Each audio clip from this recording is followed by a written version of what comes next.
Hola, hola, bienvenidos a Big Left. Quedé con hablar de estos dos libros que son los libros que tengo en el velador para leer antes de dormir. Yo les recomiendo, y lo dicen los especialistas, que con el celular no. El celular hay que dejarlo por lo menos, por decir, media hora, por mínimo media hora antes de dormir. El celular, la tele, lo que sea, cosas de pantalla. Y yo les recomiendo para dormir bien rezar el rosario antes de dormir.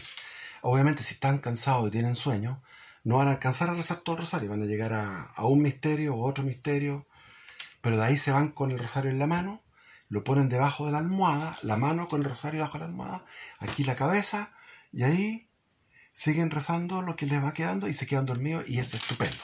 O sea, es estupendo, se pasó. Duermes pero muy bien. Y lo otro es leer antes de dormir. Este libro, La imitación de Cristo, fue escrito en el siglo XIV, en el 1300, no me acuerdo, tendrían que googlear para eso. Tomás de Kempis era un alemán. En esa época estaba ay, se me olvidan los nombres, pero había unos místicos tremendos en Alemania, unos místicos tremendos, que no fueron superados nunca más. El famoso, ya me voy a acordar del nombre, pero ese también es, cuando me acuerde el nombre lo voy a recomendar. Pero nos vamos a centrar en este. ¿Cómo lo encontré yo? Cuando estaba en plena conversión, a los 15 años me estaba convirtiendo. Estaba, por ejemplo, yo escuchaba les voy a mostrar, les voy a decir, ustedes ven en YouTube, Cathy's Songs de Paul Simon and Garfunkel. Ese, por ejemplo, es un tema que no tengo idea lo que dice en inglés porque no lo entiendo bien, pero parece para una mujer, son temas románticos. Yo escuchaba ese tema y estaba en conversión y para mí el amor hacia Dios era un amor de sentimiento. Un niño, o sea, un joven de 15 años, estaba en pleno éxtasis amoroso, era mi primer amor. O sea, mi primer amor era Jesús, era María, era la iglesia, era Dios, era la Santísima Trinidad. Entonces yo estaba en un éxtasis permanente y escuchaba estas músicas y estas músicas me llenaban de gozo, como podría citarles otras más, pero ahí les dejo esa como un botón de muestra. Y claro, incluso cuando me subía a una micro, ponían música de estas románticas, qué sé yo, un Julio Iglesias, un Rafael de España, o qué sé yo, Padre Abraida, o qué sé yo, ya se me olvidó el nombre, pero música popular. Y yo inmediatamente lo llevaba hacia Dios, estaba enamorado de Dios. Entonces, en mi casa había dos bodegas y una bodega que la estoy viendo estaba llena de, por ejemplo, de sombreros de copa antiguos. O sea, era una cosa de antigüedades. Había un excusado, un inodoro antiguo de porcelana donde salían unas mujeres con unos vestidos así de la época del siglo XIX, con su sombrilla, con el tipo con el sombrero de copa. Había lo que ustedes, o sea, todo era vestimenta, o sea, era realmente una bodega con puras cosas valiosísimas, que después mi vieja las vendió por un problema de espacio, porque nos achicamos, nos fuimos por otro lado, y eso murió de estar en algunas casas por ahí, porque eran cosas valiosas de mi familia, de la familia de mi padre. Y en un baúl, de esos baúles antiguos, empezando escarbando, encontré un libro antiguo del siglo XIX, con ese papel Biblia, que era La imitación de Cristo. Y dije, ¿qué es esto? La imitación de Cristo. Y en ese momento fuimos con la familia a las Rocas de Santo Domingo, que es un balneario precioso. En esa época era lindo, ahora el mar se ha comido la playa. Es un balneario ventoso, no muy bueno, con la playa no muy buena, pero es melancólica. Entonces había cierta melancolía y fui con el libro. Le dije a mi padre que me iba a perder, porque me fui leyendo el libro, caminaba, miraba las gaviotas, miraba las olas de reventar, iba hacia el sur, en esa playa, tratando de llegar al final de la playa. Y no llegué al final de la playa, se me hizo de noche, y regresé mirando las luces a lo lejos, en el horizonte, las luces del balneario Santo Domingo, y, y, y yo había caminado horas por un paisaje precioso, una playa estupenda, que después fui, en los 2000 y algo, fui para allá y estaba lleno de piedras, el mar había comido la playa, todo mal, todo se echó a perder. Pero fue una caminata extasiada, tratando de llegar al fin de la playa, no llegué al fin de la playa, y de noche, volviendo, miraba esta luz y las olas reventaban y se reflejaban las estrellas en el agua del mar, y al mismo tiempo la fosforescencia de algunas arenas hacían también un suelo estrellado. Entonces estaba el suelo estrellado, fosforescente, y estaba las estrellas del cielo reflejadas en el agua. Era extraordinario. Y al fondo, al final, ya un poco urgido para que no se preocuparan mis padres, pero iba con el libro. Y cuando hubo sol, cuando iba de ida, en el viaje de ida, leía esto y no podía creer tanta sabiduría, tanta maravilla. Entonces miraba al cielo y era una cosa así tan linda. Entonces este libro me ha acompañado. Esta edición está en algunas librerías católicas, si es que todavía quedan librerías católicas. Por ejemplo, les voy a leer cómo es el índice, para que vean cómo son los títulos. La imitación de Cristo y el menosprecio de todas las vanidades del mundo. El humilde aprecio de sí mismo. La enseñanza de la verdad. Prudencia en las acciones. Lectura de las Sagradas Escrituras. Inclinaciones desordenadas. Cómo huir de la vana esperanza y del orgullo. Cómo evitar la excesiva familiaridad. Obediencia y sumisión. Abstenerse de las conversaciones inútiles.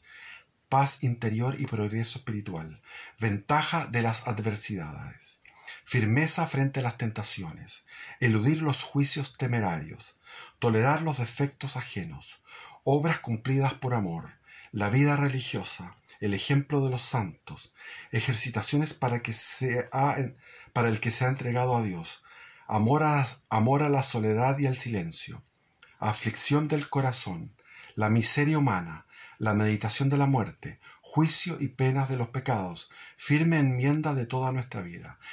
El otro alemán se llama Messe Eckhart. Messe Eckhart. Exquisito, exquisito. Cómo yo me relaciono con Dios y cómo Dios me está transformando.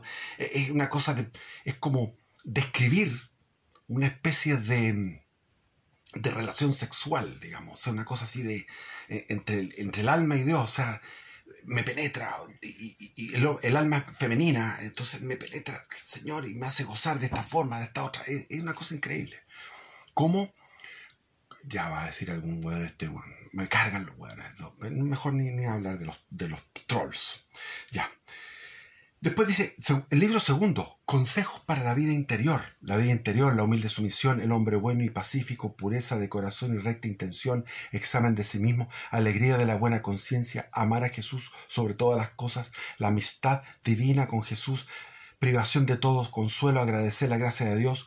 Pocos aman la cruz de Cristo, el camino real de la cruz. Espérense, no les puedo leer todo el índice. Después dice, el consuelo interior. Cristo habla interiormente al alma fiel. La verdad habla interiormente, sin muchas palabras, bla, bla, bla. Miren, acabo de leer un poco del índice. Después el libro cuarto es el Santísimo Sacramento del Altar. El Santísimo Sacramento del Altar. Hay un libro completamente dedicado a eso. Entonces yo lo veo así, de forma aleatoria, porque no tiene desperdicio alguno. El Papa Juan Pablo I murió con él ahí, en el pecho, el día 33 de su mandato. Algunos dicen que fue asesinado, que fue envenenado. Hay teorías conspirativas al respecto. Pero Papa Juan Pablo I gobernó 33 días la iglesia y murió leyendo esto, o por lo menos lo tenía abierto en su pecho. Y es un libro de cabecera, recomendadísimo. Ahora, yo les puedo leer, donde yo abra es bueno. Ya, voy a abrir aquí, al azar. voy a abrir mejor la vida interior. Eso de la soledad, la humilde sumisión, la pureza de corazón y recta intención. Ya la vida interior. Dice el Señor, citando al Evangelio, dice aquí, el reino de Dios está dentro de ustedes.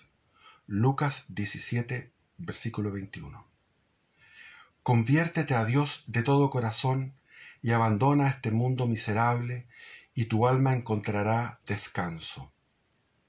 Aprende a menospreciar las cosas exteriores y conságrate a las interiores y verás llegar el reino de Dios, que es paz y gozo en el Espíritu Santo. Y no se da a los impíos. Cristo vendrá a ti y te dará su consuelo si le preparas en tu interior una digna morada. Toda la gloria y la hermosura del alma es interior, y allí Él encuentra sus delicias. Es decir, tener el alma purificada. Cuando dice Jesús, los puros de corazón verán a Dios, es porque si uno tiene limpia el alma, es bella. El alma de los santos es bella. Por tanto, Dios se recrea, ahí habita, dice Jesús, y ahí habitaremos, haremos morada ahí. Habitaremos en ese corazón purificado. Toda la gloria y la hermosura del alma es interior, y allí Él, Cristo, el Espíritu Santo y el Dios Padre, encuentra sus delicias. Para el que posea el espíritu de interioridad, de recogimiento interior, es frecuente la visita de Cristo que le habla dulcemente, lo que llaman las mociones, el que tú sientes como Dios te está hablando. Te está hablando, yo lo experimenté eso cuando era joven, porque ahora después con el pecado se va, se aleja de uno. Y le consuela amablemente, le da paz profunda y con él mantiene un trato íntimo y familiar.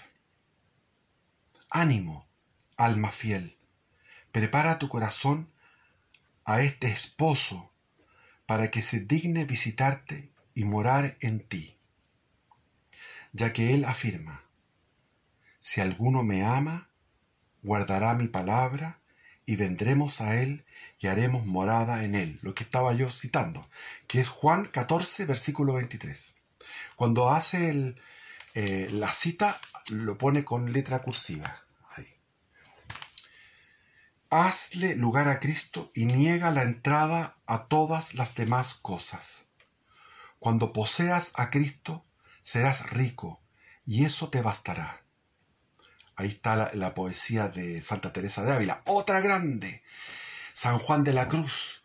Es que para hacer 10.000 videos sobre San Juan de la Cruz, sobre Santa Teresa de Ávila, que dice, nada te turbe, nada te espante, la paciencia todo lo alcanza, quien a Dios tiene, nada le falta.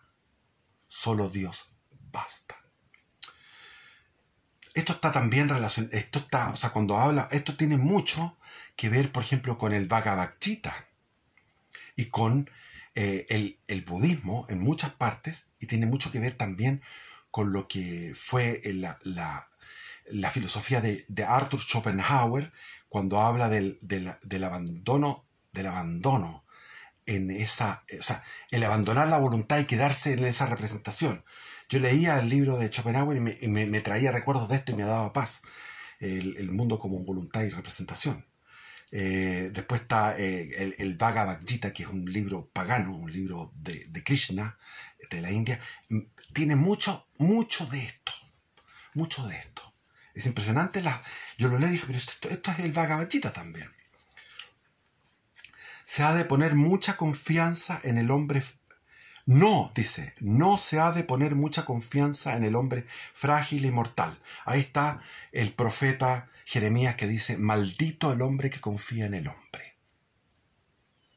Porque realmente cuando en nuestra vida, contra más años uno tiene, más ve las estafas.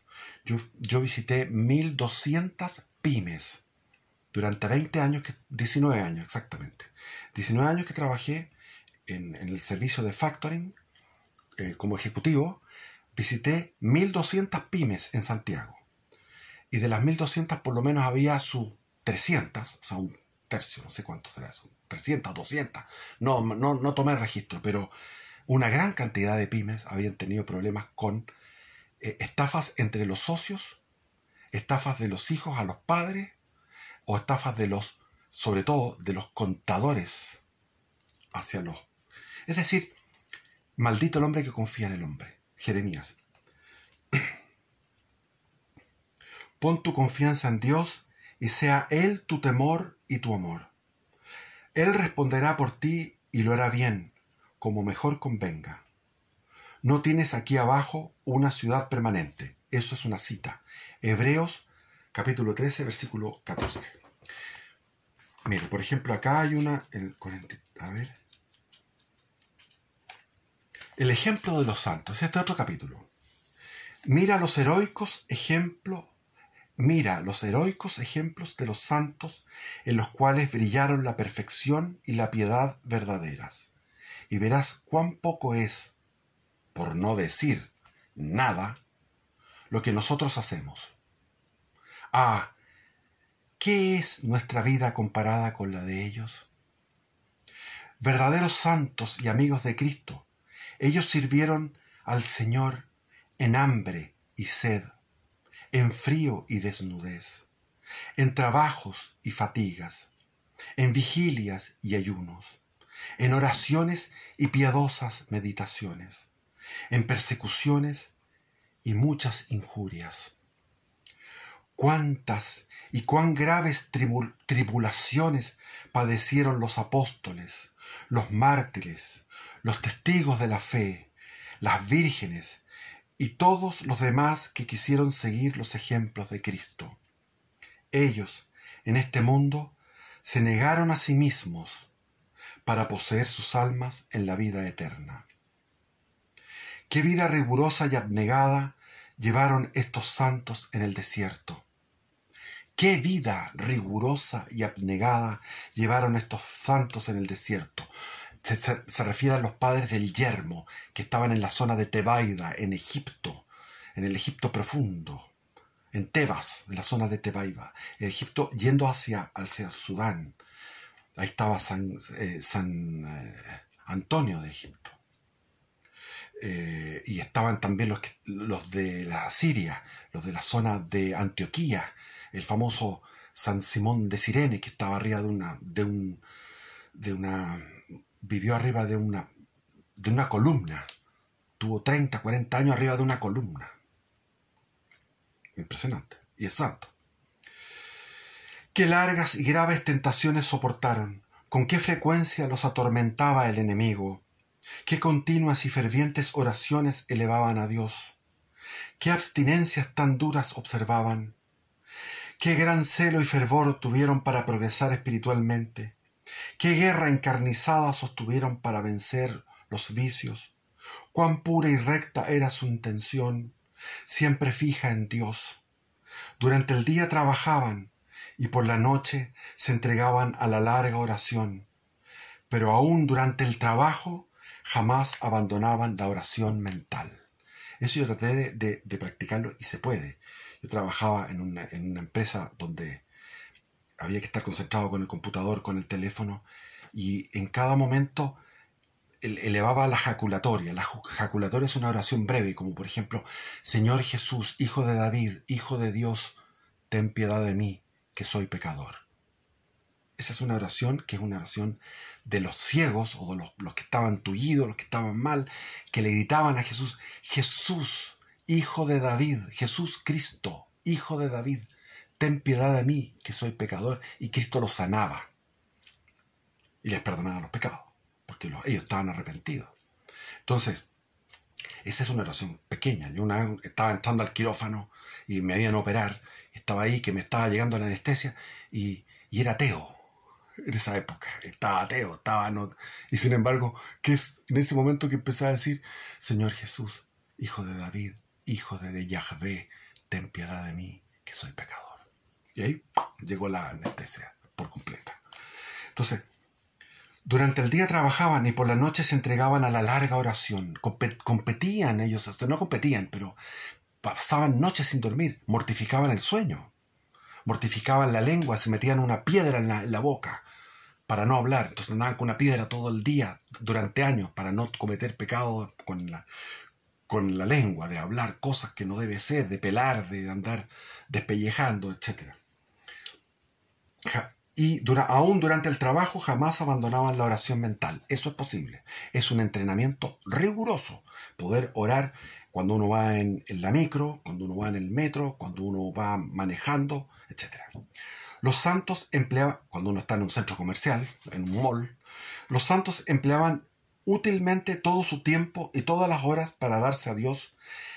Todas las horas para darse a Dios les parecían cortas. Estaban enamorados de Dios. Por el gran deleite de la contemplación. O sea, cuando el hombre está con Dios, el interior es rosas y el exterior es espinas. Cuando el hombre está alejado de Dios, el exterior es rosas. Todo es rosa por el exterior. Y en el interior son espinas. Escojan.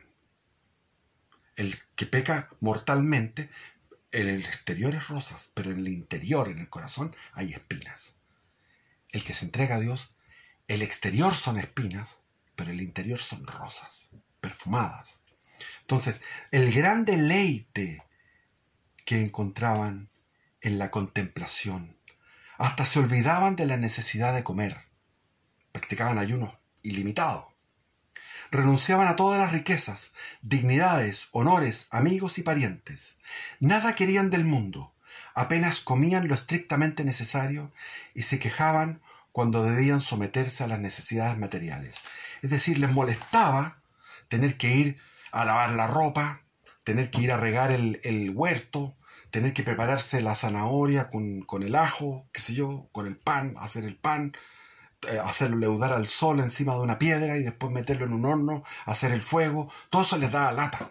Como a uno le da lata meter la ropa en la lavadora y lavar los platos. Todo eso es una lata. Para ellos también era una lata, porque querían estar con el Señor. Eran pobres, por lo tanto, en bienes terrenales, pero muy ricos en méritos y virtudes. Exteriormente padecían necesidades. Interiormente abundaban de la gracia y de los consuelos divinos. Privados del trato para el mundo, los santos eran íntimos amigos de Dios. Lo que dice Jesús, ustedes no son del mundo. Viven en el mundo, pero no son del mundo. En el discurso de la última cena. El precioso discurso de la última cena. Evangelio según San Juan, capítulo 15. Léanselo 10.000 veces y disfrútenlo versículo a versículo. San Juan es maravilloso. Perseveraban en la verdadera humildad y vivían bajo una obediencia sincera. Practicaban la caridad y la paciencia y por eso cada día progresaban espiritualmente y aumentaban siempre más en la gracia de Dios. Fueron puestos como ejemplo a todos los religiosos y más nos deben ellos excitar e impulsar al adelanto interior que el número de los tibios a la relajación. Es decir, los tibios, que son el 99% de la iglesia, son tibios, te impulsan a la relajación. Ayer fui al Santísimo y no pude estar en el Santísimo. Estaban conversando, dándole la espalda, como que no existiera el Santísimo. O sea, entonces cuando esos mismos católicos después se arrodillan, ya no se arrodilla nadie, ya no existe el rodilla, nadie se arrodilla, pero si alguno hace alguna cosa, entonces es un paripé, es un teatro, porque si yo tengo conciencia de que Cristo está en el Santísimo, voy a ser respetuoso en todo momento. No voy a ser respetuoso solamente en la misa o no, en todo momento. Entonces, ayer no pude estar en el Santísimo porque bla, bla, bla, bla, bla, bla, bla. A 2 metros del Santísimo, dándole la espalda. Las parroquias son un nido de tibios y de ruido. Por eso es que en aquellos tiempos se fueron al desierto porque la decadencia del Imperio Romano era tremenda. Y porque el ruido en las ciudades, el ruido en las parroquias, la decadencia en las parroquias. Se fueron huyendo del ruido de las parroquias y es lo que hay que hacer ahora. Por eso yo me vine al campo. Porque en la ciudad da vergüenza, es una desolación, una ruina como están las parroquias. Es una pena como están las parroquias. Y es mucha responsabilidad la de los pastores. Por eso que la Virgen dice, repite esas palabras en casi todas las apariciones. Los pastores, los ministros de mi hijo van por el camino de la perdición. No todos, pero muchos, dice, muchos.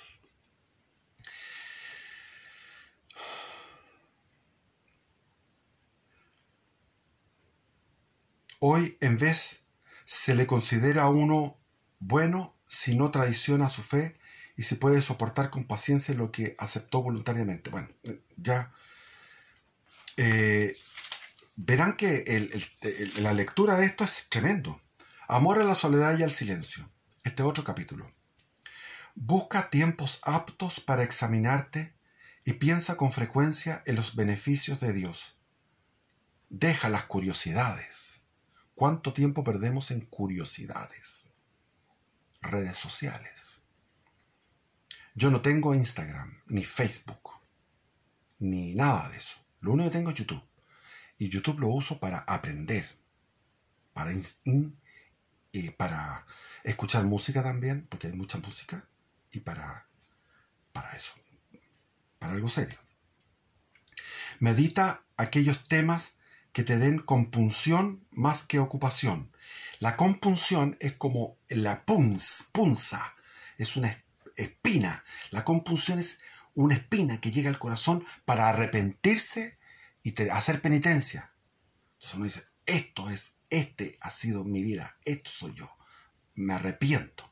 Esa es la compunción. Hallarás tiempo suficiente y oportuno para dedicarte a buenas meditaciones si te apartas de las charlas superfluas, de las pérdidas de tiempo y del oír novedades y murmuraciones. Esto fue escrito en el siglo XIV, en el 1300 y algo, plena Edad Media. Los santos evitaban en lo posible estar entre la gente y elegían servir a Dios en secreto. Eso se ha perdido. Ahora la iglesia es una ONG, ahora es una proselitista del comunismo. Son apóstatas o del ruido. Los católicos van a los matrimonios, a los bautizos, a los funerales y fumando. Yo también fumo, pero a veces, en un momento que no es así para ir a la iglesia. Fue dicho, todas las veces que estuve entre los hombres me volví menos hombre que antes. Esto nos acontece con frecuencia cuando charlamos mucho. Siempre es más fácil callar que hablar sin errar. Eso es muy cierto. Y ahí me acuerdo de mi amigo, porque este se llama La imitación de Cristo, pero después salió otro libro que se llamaba La identificación con Cristo, que me lo mostró un amigo. Yo estaba en los jesuitas cuando tenía 16 años. Quería ser jesuita, entonces ellos me daban misiones. Y una de las misiones era de el amigo mío, que no voy a dar su nombre porque tengo que hablar cosas de él y de su familia. Él era de familia aristocrática, con todos los apellidos que se pueden imaginar. Irarrázaval, Errázuri, Aldunate, qué sé yo. Todos los apellidos aristócratas. Era descendiente de como 4 o 5 presidentes del siglo XIX. Y la familia era pechoña. En Chile llamamos pechoña a los católicos devotos, como llamamos canutos a los que son evangélicos. Bueno, y la familia era muy pequeña, pero este joven tenía problemas con el papá y fue a ver la película Hermano Sol, Hermana Luna, que era una película que a mí me motivó y lloraba. Cuando terminó la película estaba llorando y miré en los otros asientos había gente llorando. Era una película muy emotiva, pero era media progre. En esa época ya estaban las películas haciendo una especie de apología de San Francisco de Asís en su ecologismo y en su pobreza, y él se rebeló con el padre y entonces pescó el padre tenía una fábrica de textil en Asís, en Italia, en el 1200 y algo, no me acuerdo cuál es la fecha. Y Francisco de Asís, en su rebeldía, regalaba las ropas que no tenía por qué regalarlas. Regalaba las ropas, las telas a los pobres. y después entrega su ropa y sale desnudo. Y este se trastornó con eso porque era el problema con el padre, y se fue de la casa y se fue a vivir a San Alfonso, en el Cajón del Maipo, y me encargaron los jesuitas que lo convenciera de que volviera a estudiar. Estudiaba en el Colegio de los Sagrados Corazones en Vitacura. Era un rugbyista, le decían el rinoceronte porque agachaba la cabeza y embestía ideológicamente, espiritualmente, y el tipo lo fui a ver y vivimos una experiencia espiritual tremenda. Él leía el libro La imitación de Cristo, que es, o sea, la imitación de Cristo era perdón. Él leía lo que era la identificación con Cristo. La identificación con Cristo es un nivel superior a la imitación de Cristo. Ese es el nivel ya, la vía unitiva, porque hay tres vías: la vía purgativa, la vía iluminativa y la vía unitiva. Son tres vías que van en paralelo y van también en secuencia en el tiempo. Cuando uno comienza la vida espiritual, viene la vía purgativa, de purgar los pecados, de arrepentirse, de hacer penitencia, pero eso se mantiene. Después viene la vía iluminativa, a la cual entran el 1 o 2% de los que comienzan este camino. Y finalmente la unitiva son los santos. Entonces leía esto, después fui con él siguiendo la misión, porque tenía que, él volvió a la casa después, tuvo un tiempo fuera, iba a la montaña, íbamos a la montaña, donde ya llega la nieve, y había una cueva que se parecía a la cueva de San Antonio de Egipto, y él tocaba la guitarra y cantábamos y estábamos en oración, me acuerdo, para un 18 de septiembre, que era su fin de semana largo, y a lo lejos escuchábamos la cumbia, a lo lejos se escuchaba una cumbia lejana, pero nosotros con el corazón sentíamos una luz, un tabernáculo. El corazón nuestro era un tabernáculo de luz. Y él oraba. Finalmente regresó a la casa y lo acompañé. El papá era agricultor, tenía un fundo y cerca de Rancagua, y íbamos todos los días a la misa en Rancagua, y había una loquita, porque siempre las misas diarias, cuando uno va a misa diaria, siempre va a encontrar un loquito. Un santo loquito, que se va todos los días a misa y es loquito. Y tenía la loquita que andaba disfrazada de blanco y hacía ¡guau! Qué sé yo. Y él se levantaba en la mañana arrodillado orando, después orando, todo el rato orando. El tipo era tremendo. Era súper santo. Todo el tiempo yo me sentía ahí, el que trataba de llevarlo hacia la cordura, porque los jesuitas me dijeron: este gallo está pasado de revoluciones, tiene que volver a la cordura. Y ahí, ese libro, La identificación con Cristo, no lo he vuelto a ver, me gustaría encontrarlo, acabo de acordarme de eso, y eso es un libro exquisito. Y así, eso fue una amistad mística en el año 76. Y él después lo encontré caminando por una de las calles ahí en el Golf, en el barrio del Golf. Lo encontré a él y estaba